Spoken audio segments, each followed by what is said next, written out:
extend my welcome to everybody here who remembers Offermann. Some people don't remember Offermann Stadium. And we're going to start, like we start every baseball game, with the playing of the national anthem. So if you're wearing hats, I ask you to take your hat off. And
But anyway, I'd like to start out by introducing someone who was with the Bison organization for a long time.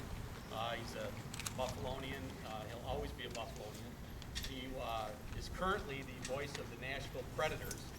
We hope that one day he might be for the Buffalo Sabres, but that's another story. But he's going to be our master of ceremonies today, and his name is Mr. Pete Weber. Hey, Pete. Hey, Pete.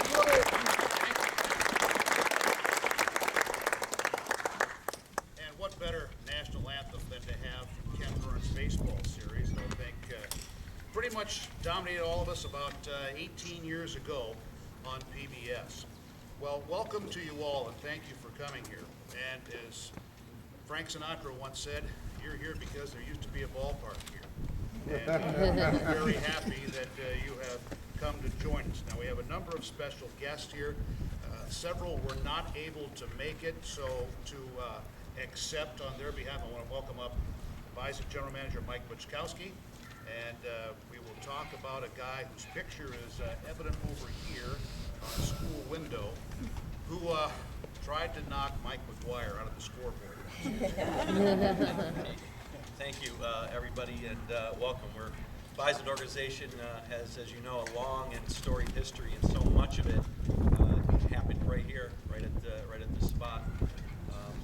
Personally, it's great to be here. My grandfather played for the Bison, played at Offermann Stadium right here at shortstop, which I guess would be somewhere behind me.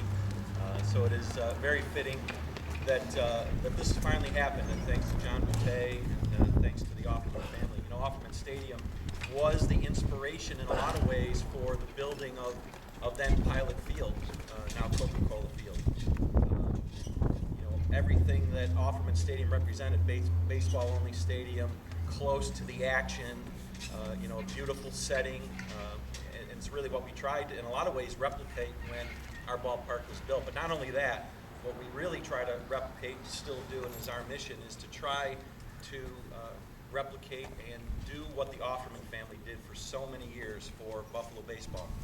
Mr. Rich, our owner, always says that what we are really for the Bisons are stewards of the game, and it's our job to make sure that professional baseball in Buffalo continues to thrive, that we always have a team, that we never have a period like we did in the 70s when we didn't have baseball, and not only just the stadium of what the family did, but their love of baseball and their love of baseball fans and this community, and those are all the things that we still try to do and downtown, and hopefully we're making them proud, and we'll keep the tradition going for many years and decades to come. So on behalf of the Bison organization, again, thanks to John Boutte, thanks to the Greater Buffalo Sports Hall of Fame for their support, and of course the Offermann family, and enjoy the rest of the afternoon.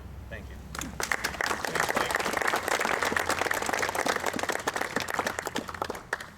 Members of Luke Easter's family were not able to make it in here from Cleveland, unfortunately, at a last-minute postponement. But we do have with us here today Frank Offermann Jr. and his brother Paul. Hey guys, if you could wave a little bit there, because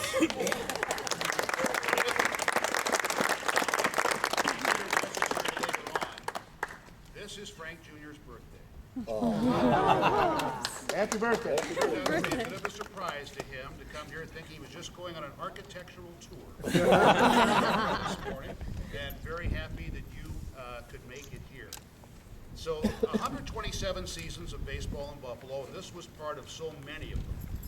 As you've come to the neighborhood, Michigan, Ferry, Woodlawn, and Maston Avenues, it was all moved here from the original Olympic Park at Richmond in summer. It was all lumber, brought here and reassembled. Then in 1923, the story was getting out that wooden baseball parks were a little bit dangerous, that they could catch fire and go right down to the ground. It happened in a number of places. So they decided to replace the wooden structure with one of steel and concrete. There was a contest run by the Buffalo Courier Express. 15-year-old by the name of Angelo Lopresto won the contest to name it, uniquely enough, Bison Stadium. And much like Chicago's Wrigley Field is today, the outfield fences, they're just 12 feet high. The residents and guests on the left field side of Maston Avenue, the right field side, Woodland Avenue, could just look right in and catch the action. And they better be darn careful when certain hitters were up. Pull the windows up. As Rosie Rosewall used to say in Pittsburgh, open the window, Aunt Minnie, here she comes. And there were those problems. Now with the church behind home plate here in Michigan and Fair, this spot really was one-stop shopping. Your spiritual and your baseball needs were all taken care of. Now those physical attributes did not change, but like in contemporary sports history, the name did. So in 1935, the ballpark was renamed Offermann Stadium in honor of team president Frank Offermann Sr., who had passed away in January of that year. And that's the way it was until its very last days. Here in 1930, the High Minor League's first ever night baseball game was played here. But it wasn't just the electricity that lit this place up. Slugging Billy Kelly endangered those windows as well with his drives in the 20s. The 30s belonged to Ollie Carnegie, who became the International League's all-time home run leader, 258 home runs, 1,044 RBI.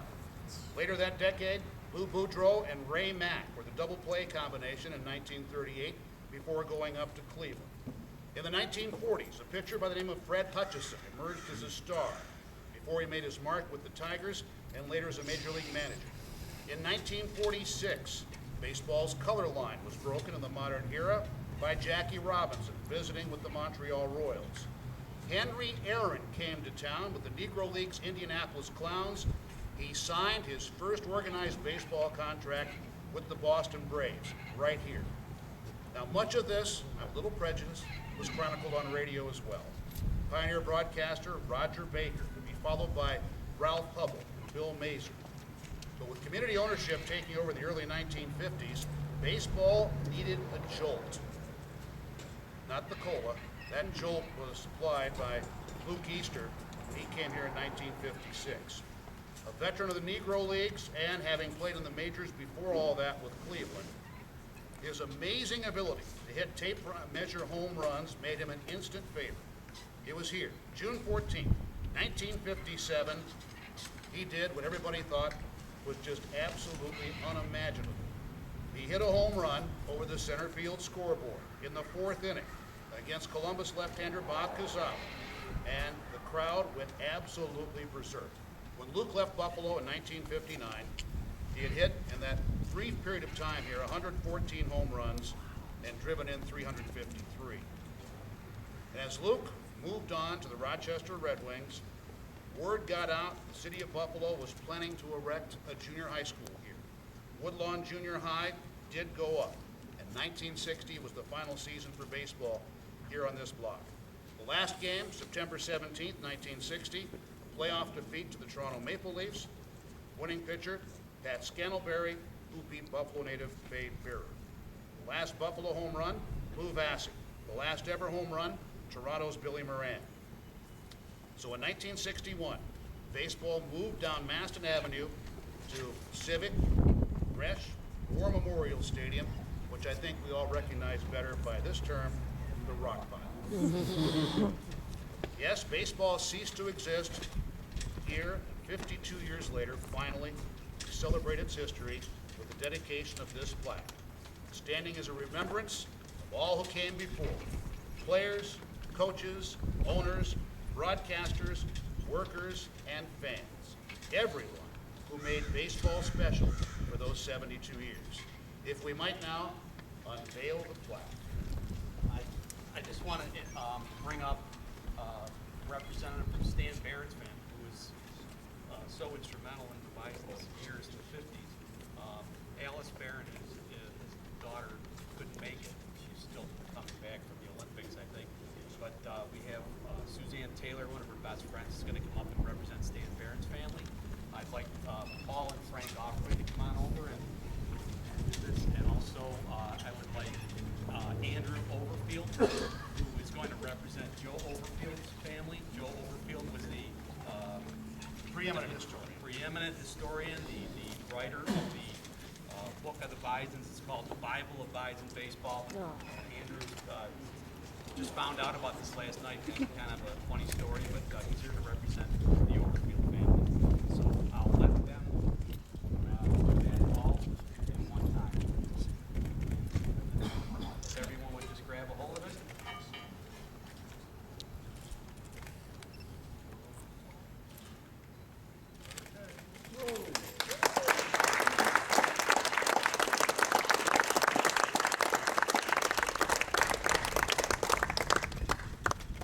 Photo ops.